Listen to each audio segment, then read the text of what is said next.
Hello and welcome to SignHealth's 3-part mini-series live stream. The Home Office have supported us by funding SignHealth to give us the opportunity to talk about domestic abuse and to have fruitful conversations about this.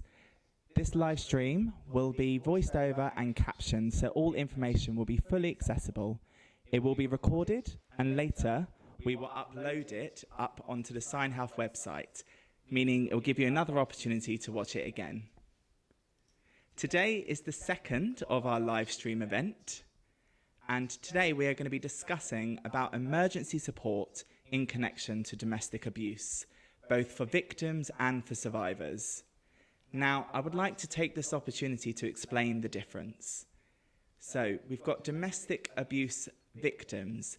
That may be people who are currently experiencing domestic abuse situations, people who may have support, or people who might not or be aware of support out there. And then we have domestic abuse survivors, people who have been in a domestic abuse situation and have managed to escape. They may have received support, or maybe they haven't received support.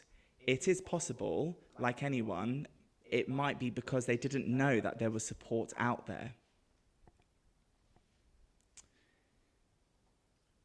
Now, people who may have watched the first live stream, you will remember that we met 3 guests who spoke to us about their experience going through domestic abuse. Now, today we are going to be discussing if you are someone who might need emergency support, if you are in a domestic abuse situation, what that process might look like and how you can find support if you do need to escape a dangerous situation. After we've met our 3 guests and had our conversations, we are going to be having a question and answer session. This will give you the opportunity to ask questions. As you watch this live stream online, if you're thinking, actually, I might want to ask a question, or you can do this via writing a question or recording yourself in BSL up to 1 minute, and you can connect to us via WhatsApp. And SignHealth's number is up here in this corner. So are we ready? Let's go and meet our first guest. I would like to take this opportunity to introduce Charles Murphy. So Charles Murphy works as a community outreach officer and manager, and he works for Sign Video and 999 BSL. 999 BSL is a fantastic platform enabling deaf people to contact the emergency services using BSL, such as police, firefighters, ambulance services, and coast guards. So welcome, Charles. Hello. Hello. How are you? Yeah, good, thank you. Thank you so much for having me. I'm so happy to be here. So could you just explain to us, we have Sign Video and we've got 999 BSL. Are they the same or are they different? Could you explain? So they're 2 different apps. So Sign Video is more for access for deaf people for everyday things. There's a directory, you can contact 111, the bank, all different banks, all sorts of things via the Sign Video directory. You can use it for access to work, personal budgets, and you can make all sorts of calls via the platform, basically. And with 999 BSL, that's completely different. You don't have to register. It's instant. You connect straight away to the emergency services. They're 2 different platforms, and they're, well, really with 999 BSL, it's 24/7. There's always interpreters available, like you said, fire, police, ambulance, the Coast Guard, all over the UK. Deaf people can access it. Yeah, a big difference there. So I did have a few questions I'd like to ask. So thinking as a deaf person who might need to connect or call 999 BSL, perhaps they might be reporting a situation where they might find themselves in a domestic abuse situation. What's the response time? How do we get through to someone quickly? So 999 BSL is for any emergencies, say a domestic abuse situation, and it will be answered within under 5 seconds. it's an emergency response, the same as hearing people who would call 999. We want the same for the 999 BSL app. It's a really quick response because it's an emergency. So is this like connecting to an interpreter remotely? Are they aware of how to work with people who might be in a domestic abuse situation? Yeah. And maybe, provide that support there for them and wait whilst until the police arrives, or maybe, perhaps they might get disconnected. How would they solve this? Okay, so the interpreter will see what your situation is. Are you at risk? Are you in a live domestic abuse situation? They will connect the call. So you've got a BSL interpreter who phones 999, so phones a hearing operator. They relay and interpret the whole situation so the 999 BSL operator is aware. They can understand what's happening. Is this domestic abuse? Is somebody throwing something? Is the person hurt? Are they scared? Are they safe? Whatever's going on, the interpreter will match with the intonation of their voice, the emotions. They will share what's happening. They will say, they won't say, what's happening, let's connect. No, they'll connect straight away. They will try and get that person to a place of safety via the 999 operator, and then it will be up to them to deliver the police or ambulance. Oh, so that's made me think, okay, so they connect to 999 and they deal with it using the interpreters as a form of communication. But if the network, disconnects, can they track the deaf person that might be in a situation? Yeah, so, it could be bad signal. The abuser might come into the room and you might want to hang up. There could be numerous reasons why the call disconnects. You might see that the person's quite scared in that situation, and the interpreter will relay everything to the 999 operator, and they will try and call back. They will keep the 999 operator on the call and try and connect back by video call to the deaf person. They will try and get that video call back up, and they will relay everything to the 999 operator. So they might say, look, we can't get this call back. I've tried numerous times. It's still not working. They might send the police, or they might think, okay, is this person in a place of safety? Is it a Wi-Fi issue? Can we get them? To that point, how do they trace the phone call, and connect with that deaf person so the police might be able to track their location, and then someone could come and support them depending on the situation? That's great.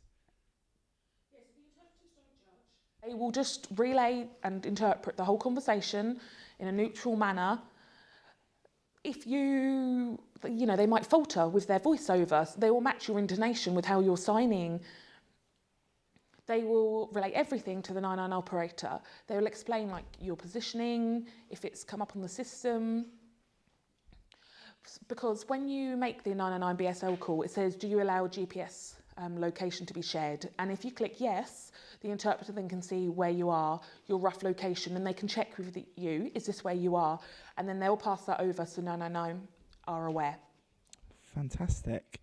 That's made me think, would you record these calls in the same way that 999 do with 999 BSL? Do they record the calls? Oh, definitely. So 999 audio calls are recorded, and so with the 999 BSL service, we match that and we record all calls. So that includes the video call of the deaf person and of the interpreter, their signing and their voiceover, and everything is recorded all the way through.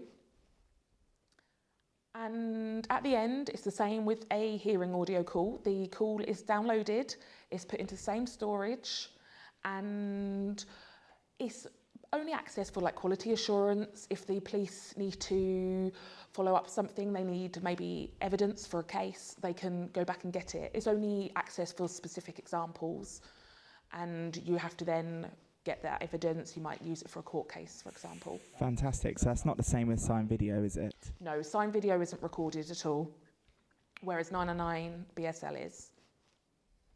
Just to match the 999 audio calls, for legal reasons, it's kept for up to 7 years in a safe place, the same as audio calls are, and then after that it will be wiped. Fantastic. Let me just see what's next. So again, it's just made me think, within the deaf community, and we're talking about a deaf person who might need emergency support in connection to domestic abuse.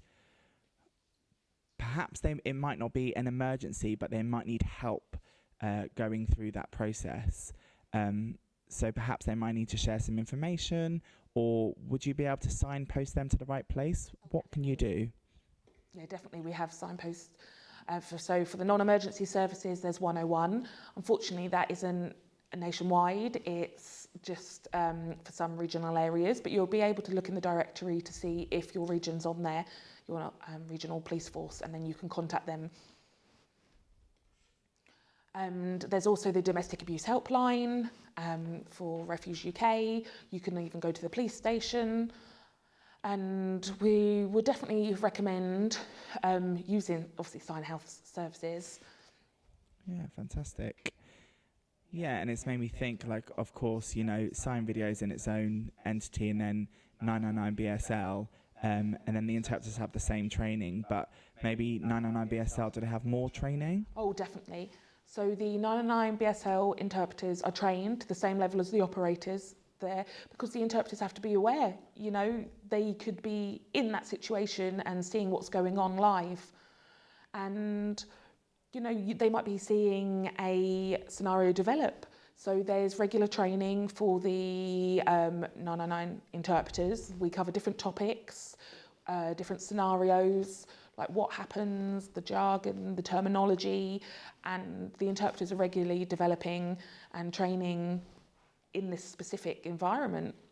And they're not just pulled in as a normal interpreter, say. This is specific 999 BSL trained interpreters who work on this platform. And, there are some interpreters who might not want to work in that environment. They might not want to see some blood, and they might feel a bit compromised when they see that, or they might feel a bit too emotional seeing some of these scenarios or some of the questions that you need to ask. I think you don't want them to panic. You need an interpreter who can cope in that situation if somebody is hurt or in danger, and to relay all the information to the operator. That's really interesting when you're talking about interpreters and maybe feeling those emotions. Do they have their own support for that? Oh, definitely. We have a mental health support team. So if there's anything after a call where they might be thinking about what they've just experienced or what they've just seen, they can come off the platform and get help straight away and get support. And, they might feel like they can't go back to the platform. That's fine. They might wait until a different day, until a different time. It's obviously dependent on the interpreter, but we support all the interpreters, because it's key, obviously, for this interpretation process, but there's a lot that they might be seeing. Fantastic. I think, it's making us think a lot, and maybe you out there might be thinking, I want to ask questions in connection to this, and you can do this at the end of this live stream, where we will be doing a question and answer session. Really, just thank you so much. Thank you. And we will see you later for the question and answer. Thank you very much. Looking forward to it. Now, with 999 BSL, it's fantastic, and it's a fantastic service for deaf people who might be in a situation that could be to do with firefighting, ambulance services, police and coast guards. But we do have another option where you can text 999. But you do need to make sure that you are registered first before you do this. And once you've registered, then you can text the emergency services. If you want to do this and you want to register, you do need to text the word register. Text this word to 999. And once you've sent this text, you will get an automatic response. Please make sure you read that and consent to everything that's been said. And once you do, you can reply with a yes, which is giving your consent to be registered. You will get a response that lets you know that your mobile number is now registered for the service, and this means you can use texting.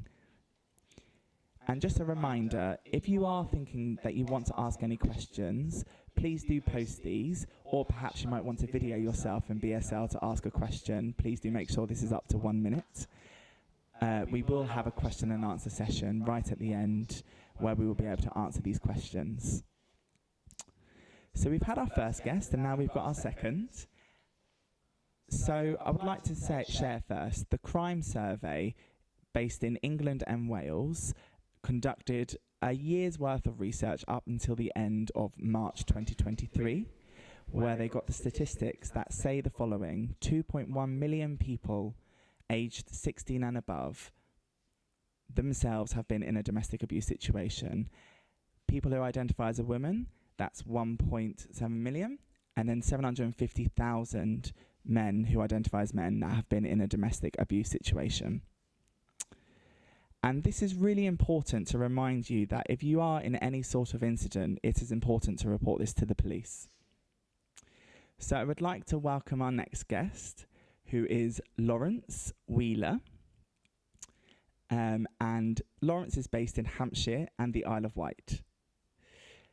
Lawrence works as a custody sergeant officer and a lead plod for Hampshire and the Isle of Wight.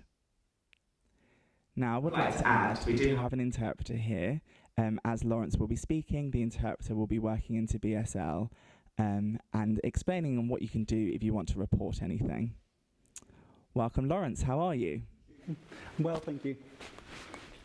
Good. So my first question I'd love to ask, sorry if I could just turn my page. So I was thinking, if you could explain to me the term PLOD, what does that actually mean? So PLOD is an acronym for Police Link Officers for the Deaf. And what PLOD do is they act as that initial link with the deaf community and when reporting to the police. Oh, okay. So does that mean everywhere in the UK, like for instance, my local area will have a PLOD? How would I know this? So all PLODs are advertised on their website. Unfortunately, out of the 43 police forces in the UK, not all of them have PLOD, but they will have some form of access service along the same lines. 43. And whereabouts do we have these? Within the forces themselves, so they could be police officers, police staff, investigators. They cover lots of different roles and will bring their little bit of expertise to the table. Fantastic. So could you explain to me, if a police officer might identify a deaf person who is a domestic abuse victim, what is that process of supporting them? So the initial response from our force will be to have a PLOD or a link officer go with the officer to meet with the person. That is for very basic sort of communication, setting up that how would you like to talk to the officers in the future, what's happened in a very simple form, so we could put in the right safeguarding and measures to begin with, and then setting up a time and a date to return with an interpreter. That could be very quickly if it's something that's more urgent, or it could be within a couple of days if it's something that can wait and people want to wait for that. So that's really interesting. How specific in terms of like time frame would we be able to get an interpreter in? Well, it differs depending on force and the interpreter's availability, obviously. However, in terms of the response you can expect from the police, it all depends on the risk grading of the calls that come in. So before we spoke about contacting the police via 999 BSL, and that would be to one of our trained call handlers, and they will take a lot of information, they will ask a lot of questions. Some of them you may think, that's strange, why are they asking me that? But they are conducting a risk assessment around that. They will then, in the background, be dispatching police officers based on what they've received. So that could be a very quick response, blue lights, and sort of an emergency response in that respect. And they will be with you very quickly. Oh, that's great. I'm thinking actually, how long, if we do have a deaf domestic abuse victim, I'm thinking of maybe their emotional state, and maybe the awareness of getting a police officer support and an interpreter in for communication. Could you give me an example of what that might look like in terms of the process? Sorry, do you mind repeating the question? Sorry. That's okay, no worries. So for example, if we've got a deaf person who is a victim of domestic abuse, and then they've got all the support in, the police officer, they've got the interpreter, and then they might feel, it's important that they might not have awareness of information of what the process might look like or how long that time frame might be. How would you deliver that information? So the police officers that arrive initially will be the initial information giver, I suppose. They will be gathering information from the person. Varies depending on what the incident is. However, they will then be able to signpost on to various agencies such as SignHealth. We can also link in with other agencies, other partners, social services, deaf services, things like that, and bring them all in and let you know where that contact's coming from. We can also share your preferences in that terms of contact as well, be that with an interpreter, by text, what your first language is. Oh, fantastic. Could you explain to me, so I'm aware that the police have 3 grades of how you can report in terms of, how you might assess them. What does that actually mean? So, as I mentioned before, when the call comes in to our call handlers, they will be making a risk assessment on the response time from the police, essentially. So grade 1, or an immediate, some forces would call it, that will be your very quick response where you have officers come to your home address, blue lights. Unfortunately, in that scenario, it may be a case that the nearest officer to you that's most appropriate to deal with that situation will have no BSL experience whatsoever.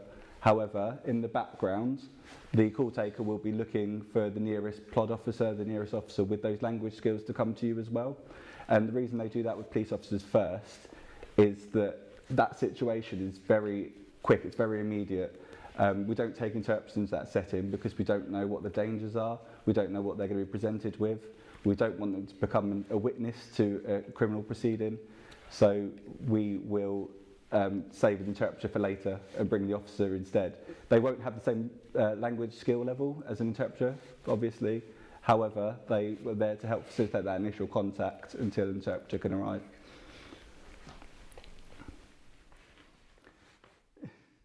Yeah, very interesting. Yeah, that is interesting when you're, speaking about maybe we might not have an interpreter available immediately. If you do have a plod that has that experience and communicate, how would it work in terms of before you can get that interpreter in when you're meeting a deaf person? I would love to really get a great image of what that process would look like. So the plod officer will be, as soon as you tell the call handler that you are deaf and your first language is BSL, or even if you're a lip reader, the plod will be dispatched. They may be coming from the other side of the county, so they may not be there as quick as the officer without the language skill, but they will be dispatched alongside the officer without the skills as well. So you can expect that response from a plod pretty quickly, albeit not as quickly as the first responder. When the plod arrives and they've been able to have that discussion with you and can determine your language preference, whatever that may be, then they will make the arrangements for an interpreter alongside that as well. Oh, great. So I'm just thinking as well, when a plod might meet a deaf domestic abuse victim, and they're working together, so what usually happens after that? So part of the victim contract, which applies to all victims and witnesses in the UK, is that you set up a contact agreement with the person, so with the victim, and that will be how do you want to be contacted, by what method, how often, what do you want to know? And it's set in law that the police have to sort of respond to your preferences in that respect. So it may be the case that you tell me I want a call every day with an update about what's happening. Some people may not want a call every day, they might want to hear when significant things happen, but we will take your preference on that. So it's not set in stone, that'll be something, that a conversation you have with the officer at the time. That's really interesting, and it's also made me think about, maybe a person who is a deaf domestic abuse victim might feel like that they can't report their situation to the police. They might feel nervous or anxious to do so. Particularly maybe some people from specific global majority groups like the black community and the Asian community. How would we encourage them to do so? So the first thing I'd say is that please do. We will listen regardless of your background. We listen, and we will be gathering evidence at every step of the way. I do appreciate the uniform is a huge barrier for some people, and I tell you what, it's a barrier for me at the moment because this is very hot. But we can respond to that. If you are part of that group that feel you can't contact the police, fine. Please just make that initial contact. We can have that discussion with you about how best to communicate. We can come and visit you at home. We can come visit you with a friend. We can come visit you at a community centre if you wanted to. Please do reach out to us, because the only way we're going to know about any of this is if we're told. But we will work with you to make you the most comfortable we can and come and see you in the best possible setting. Yeah, that's really interesting. Please, to all of you watching, please make sure that you do make that call, whichever way you find best. They will sort it out, not you. The police can help sort it out. Most definitely. All right. And then also, I did have one more question of interest. A deaf domestic abuse victim, they might meet with you, they might meet with the police, have that conversation, produce a statement, and then later down the line, they might feel a bit anxious and change their mind and retract that statement. What do we do in these situations? So there's not one response to that answer I can give you. That's absolutely fine, and you are totally it would not reflect badly on you at all if you choose to retract a statement at any point during the investigation. That is your prerogative. However, the police, depending on the assessment they've made of the situation, may pursue a conviction anyway. We can go down the route of a victimless prosecution, and that may be a case of actually we could see a risk here and we want to support you, and we may think that the best way to do that is by pushing for a conviction.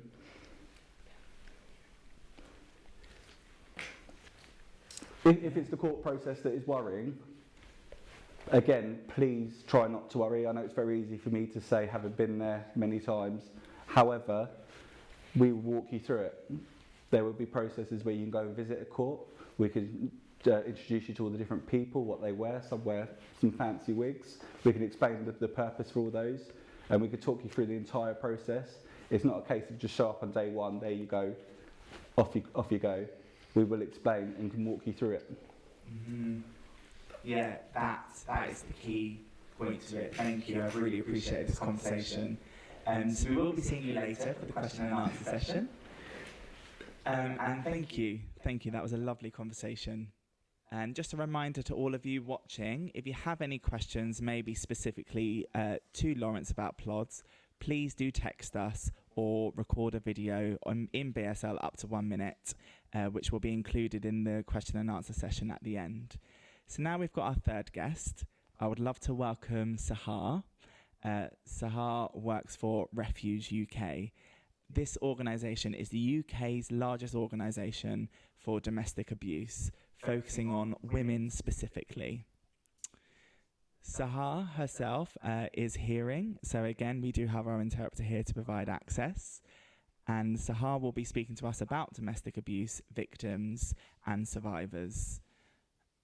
People who might need to leave their homes and flee, and why, and they need to find a safe place to go to. So welcome, Sahar. Good stuff. So I'd love to ask, sorry, if I could just turn my page. So your organisation is the UK's largest organisation in connection to domestic abuse. How do we provide support for deaf victims of domestic abuse?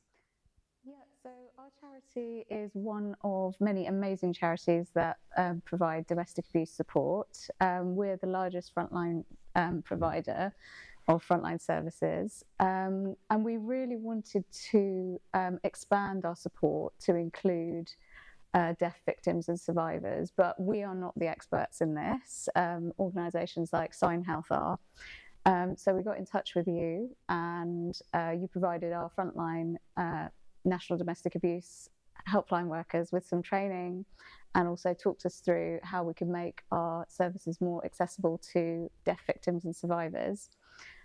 So we provide a domestic abuse helpline, which can be accessed via a BSL interpreter through sign video. And we also provide refuge services, outreach services, and independent domestic violence advocacy support as well. Wonderful. So, actually, speaking about accessible options for deaf people who are victims and survivors of domestic abuse, how can a deaf person contact you and say or request they need refuge for safety? So they can contact the National Domestic Abuse Helpline through our website, which if they click on the BSL interpreting link, then they can go through to a sign video interpreter who will then call the helpline. They will then interpret for the person by video and then relay that to the helpline worker. They can also use that same sign video function if they want to make a referral to one of refuges. Oh, great. Okay. So could you explain to me what a safe house is and why a victim might need it? Refuges are safe houses in secret locations where victims or survivors of domestic abuse can go and flee to a place of safety. They are all over the country. Refuge don't run all of them, but the location is secret. And once they arrive there, it's somewhere where survivors can get back on their feet and access support through a key worker that can go with them to appointments, do weekly key work sessions with them, or as often as is needed. And then eventually the aim is to get the survivor into their own permanent accommodation. So they will make links through the housing teams or housing associations to get the survivor into their own permanent place to live, somewhere safe. And they will take them through the court process, link them in with any adult social services, children's social services for any children that are fleeing with them. And also attend appointments with them, like housing appointments, any medical appointments. There's also the option, because refuge isn't always suitable for everybody, it's not practical. Not everybody wants to leave their community, particularly the deaf community, where they have links and they have that support. So there's also ways to access emergency accommodation through the local council, who have a duty to provide housing for domestic abuse survivors or victims. And then what the survivor can do is access support through an outreach service. So, for example, SignHealth provide specific outreach support, so does Refuge, so that those people that are in emergency accommodation that isn't a refuge can also get that same support that they would from a refuge worker. Wow. Fantastic. So earlier you did mention about the helpline. I'd love to get a better understanding how quickly support can be put in place for deaf domestic abuse victims or survivors that might find themselves in a dangerous situation. Would they be able to get emergency support? Could you give me just a rough idea of what that would look like? So when somebody contacts the National Domestic Abuse Helpline and they're looking to flee to a place of safety, our helpline workers will look for vacancies in suitable refuges that can support them, and then facilitate that referral process so that the refuge can then speak to the victim or survivor. And really, for safety reasons, we would look to get the survivor into a refuge that same day. Refuges sort of turn these things around within the same day or within the next day if the person's in a place of safety. But really, we'd be looking to speak to the person and then for them to be in a refuge that same day, whether it's one of our refuges or provided by another charity.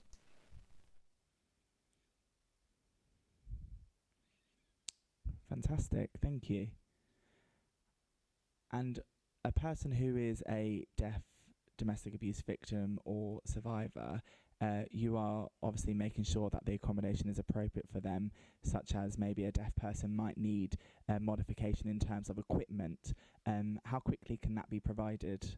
So we're working to adapt as many of our refuges as possible to be able to cater to deaf survivors' needs. So this is an ongoing process, but we're looking to install light-up doorbells, have vibrating pillows, and also facilitate key work where the person can have a BSL interpreter either on sign video or one arranged for them. And I think we're doing this gradually because our main concern is the survivor's physical safety. So at the most basic sense, them being able to be alerted if the fire alarm goes off and leave the building. And until that is, we can be sure of that, you know, we will work on the refuge until that's possible. So the priority really is putting them into a safe space first in terms of your refuge, and then the next step is obviously putting that equipment in, but you're right, the priority is their safety. So in terms of offering housing, is it depend on like only one day they get that emergency accommodation, or is it just depending on availability? And what's the time frame in terms of, you know, how long someone can stay in a refuge? A person can stay in a refuge really until they find their own permanent housing. It's not a sort of overnight solution. The person can stay there, recover from their experiences, get that emotional support to unpick their experiences and the trauma of their abuse, access counselling, access sort of courses and education. Some survivors have never been allowed to pay a bill in their entire life, so they're taught sort of life skills, and then we start the process sort of early on into getting someone into their own permanent accommodation, but then they continue to receive that support.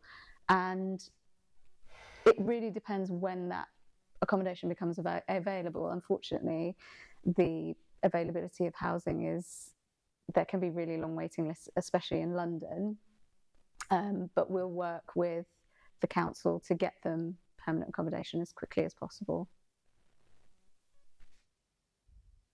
Yeah, you are right. Particularly in London, it is very difficult. And I'm also thinking about, you know, safety for domestic abuse victims and survivors. That is the priority. I've some really lovely things there, but we definitely will see you again later for the question and answer session. So, yeah, in preparation for your question and answer sessions, we do have the 3 guests back here ready to answer. Those questions can be, you know, connected to 99BSL. They could be for Lawrence in terms of plod, and they could be for Sahar in terms of refuge. So please do get your questions in. So right now we do have someone here, Marie, who is receiving these questions, who will gather all these questions, have a look and select them. There are a lot of questions, and we will try and select some questions and get them back and answered. Okay, over to you, Marie. Hello, Marie. Any questions? Hello, yes, we've had lots of interesting questions for you all, so I hope you're ready. So we've got a question for Sign Video or 999BSL. Have you got any plans to expand 999BSL and cover 101 calls? Yeah, Charles. So 101 Yes, at the moment it's based on the police forces, so you'd need to check the directory to see if your police force is included. If not, sometimes you can be connected to one force and try and see if they will connect you to your force. I mean, you could always try that if you can get through. Brilliant. If not, we'd advise going to a police station or maybe potentially contacting SignHealth for non-emergency calls. Fantastic. Good. Over to you, Marie. Yes, so we've had another question on 909 BSL or for the police. Could 909 BSL continue to support with communication access once the police have arrived on scene in an emergency situation? Is that a possibility to keep that interpreter remote, or would they stop providing access? So at the moment it's VRS only, so remote video calls. You make that call and then when you've got there, sometimes the call's ended because the interpreter might be needed to take another emergency call. At the moment they can only be quite a short handover, and then once the police arrive they can do a quick handover then. The ambulance and the police services are aware that really they need to get a VRI, so interpreter, so different video relay interpreter to continue the handover. Is that correct, Lawrence? Yeah, from a police perspective, definitely.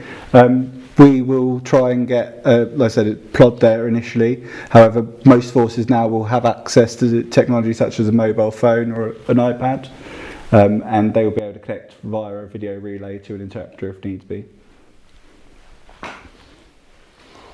Great. Over to you, Marie. Brilliant, thank you so much. So, another question for the police. Do you know if the police nationally will be recruiting more plods? Most definitely. We will always be trying to get more plods, as many as we can.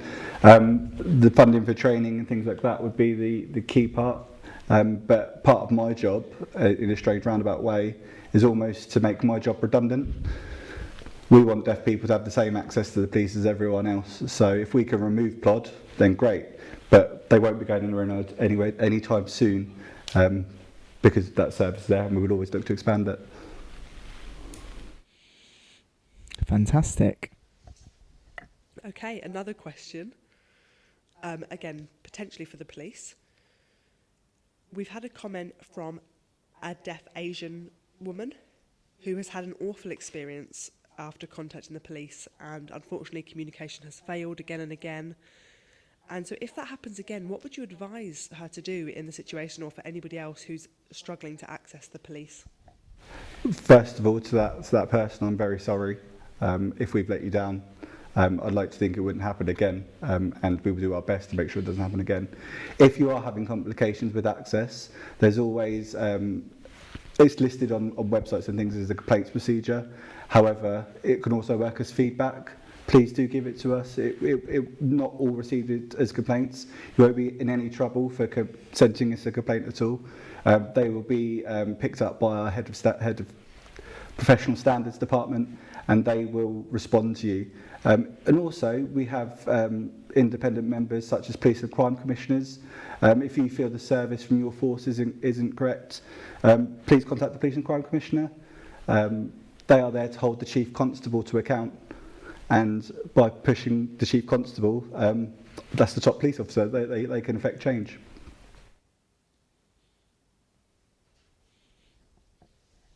Brilliant. So now a question for Refuge. Is Refuge just based in the UK or just in London only? We're a national organisation, so we cover London and England. Yes.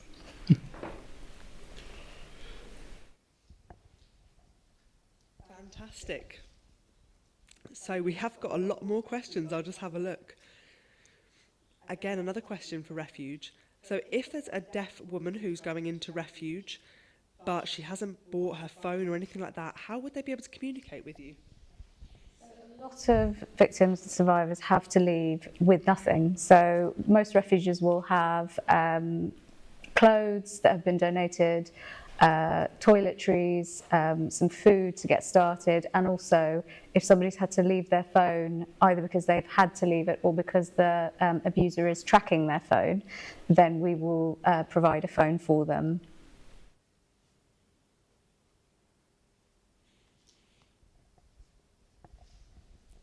Fab. So another one for BSL 999. If a deaf victim is to call BSL 999 through the interpreter, but at the same time the perpetrator realises they're on the phone and they have to hang up, what happens? Will 999 BSL be able to call back, or will they just send the police straight away? Good question. So if the call disconnects, it won't be the interpreter who decides what to do. They follow protocol from 999, who will try and make the call back. If they call and call again and can't get through, then the operator will action the call and potentially send the police to make sure the person is safe. Their phone might have been taken away. They might be in quite a risky situation of domestic abuse, and they will send the police. They won't just think, oh, it's gone. They'll think, why has this call disconnected? They will try and follow it up. And yes, the police can attend. Brilliant. So another question for the police, please. If there were two deaf people in an emergency situation, would there be two plods arriving to support them? That is quite possible, yeah. We would definitely try and get two plods there. As a general rule, we try to work in pairs anyway, because one will be supporting the other. But yeah, we can have as many plods there as needs be.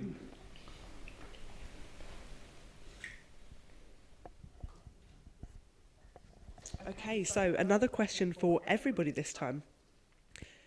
Do you have any accessibility options available for individuals who are deaf-blind in a serious emergency situation? How would they access your services? Very good question. So, for us, like, it depends on what your accessibility needs are as a deaf-blind person. Are you using hands-on sign language? Do you have a reduced visual field? Do you need support in making the... Sorry, yeah, there's different ways of supporting deaf-blind people when they're using the app. Most definitely, and I'll just remember what I said earlier. Please tell us if there's a need that you have that we're missing. Hopefully the pod will have picked up on it, but if we are missing it, please let us know. That's our problem, if you like. We will come up with the solution. We do have provisions in our interpreting service that we have a local agreement in Hampshire with Lip Speaker UK, and they will provide interpreters for deaf-blind as well.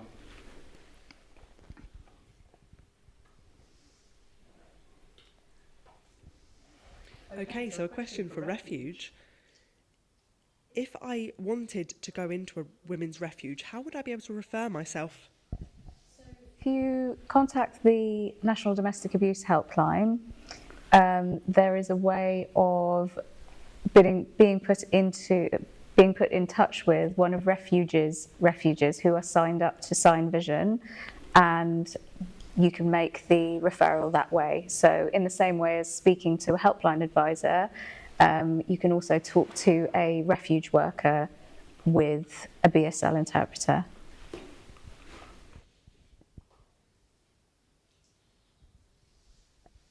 Brilliant. So just a follow-up to your question, how do you work together with police and refuge? Would you be able to refer to each other? Would the police refer to refuge maybe through social care, or would you visit a refuge? How would you follow that up?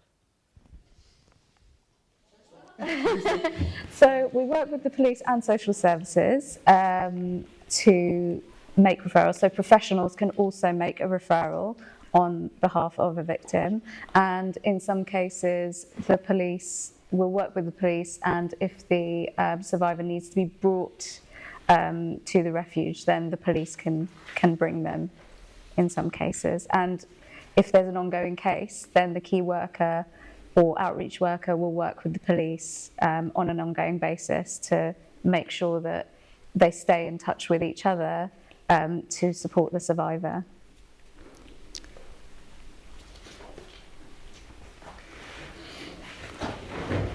Thank you very much. Thank you. Wow, what amazing questions. I hope everyone watching might feel a sense of relief for some of these answers that have been provided. So thank you for you three. But I think priority, actually, we might need to think about deaf-blind people. Might need deaf-blind interpreters to be involved in this process. We don't want to leave this community out. So I really appreciate all of your discussions. Thank you so much. So now we would really like to show a video clip, a short one, about how you might be able to download the app 999BSL if you need to make that remote call to emergency services such as the firefighters, coast guards, police and ambulance services. Take a look at this.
Wow.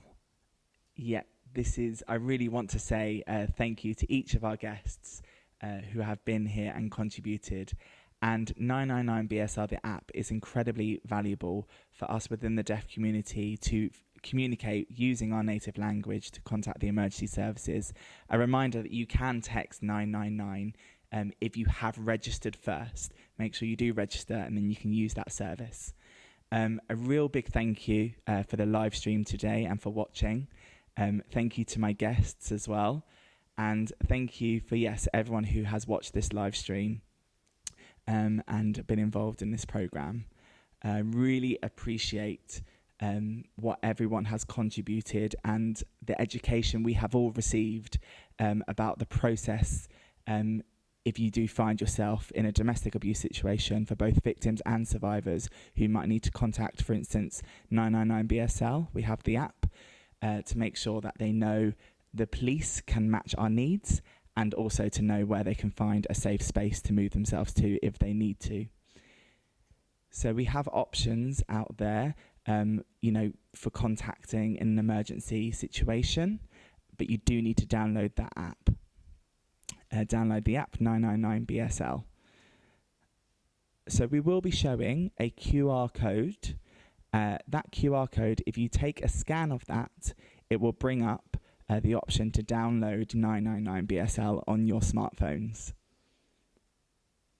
If today you are feeling affected by the information we have spoken about today, or you're feeling you might need a bit more further advice or support, please do go onto the website, SignHealth's website, and we will also show you how you can get onto their website, and you can watch this again on your laptops, computers, iPads or phones. Just scan that QR code for SignHealth, which we will also show at the end, which will give you a link. And just one more live stream to come next time, and that will be on Thursday the 28th of March at 7 o'clock. There will be a different host, and they will be focusing and speaking on the services provided for domestic abuse survivors and victims. And we will meet a further 3 guests who work really intensely in the deaf community providing those services. This live stream has been recorded and you will be able to watch it at a later date. It will be uploaded and announced on social media when that takes place. And we will let you know when it's available for watching. Have a lovely evening. Look after yourselves. Sleep one eye open and support each other. If you need anything, let us know. Get that support. And once this ends, you can go on the SignHealth website. Anything you need, please do go on there. The support is available for everyone. Take care. Bye now.